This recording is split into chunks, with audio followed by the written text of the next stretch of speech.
சட்டமன்ற தேர்தல் வருகின்ற 23ஆம் தேதி 234 தொகுதிகளிலும் ஒரே கட்டமாக வாக்குப்பதிவு நடைபெறவுள்ள நிலையில் திருவள்ளூர் மாவட்டம் திருத்தணி சட்டமன்ற தொகுதியில் தவேக சார்பில் வழக்கறிஞர் சத்யகுமார் போட்டியிடுகிறார்.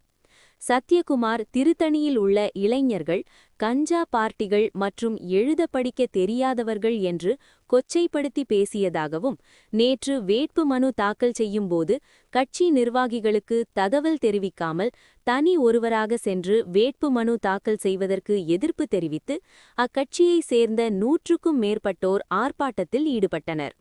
இந்த வேட்பாளரை மாற்ற வேண்டும், தொடர்ந்து இவர் வேட்பாளராக இருந்தால் இவருக்கு ஆதரவாக பிரச்சாரத்தில் ஈடுபட மாட்டோம் என்று எதிர்ப்பு தெரிவித்திருந்த நிலையில் இன்று தவேக வேட்பாளர் சத்யகுமார் திருத்தணி நகரம் முழுவதும் தனி ஒருவராக வியாபாரிகளிடம் வாக்கு சேகரிப்பில் ஈடுபட்டும் பின்னர் சாலையில் நின்று கொண்டும் இருசக்கர வாகனத்தில் செல்பவர்களிடம் வாக்கு சேகரிப்பில் ஈடுபட்ட சம்பவம் பரிதாபத்தை ஏற்படுத்தியுள்ளது.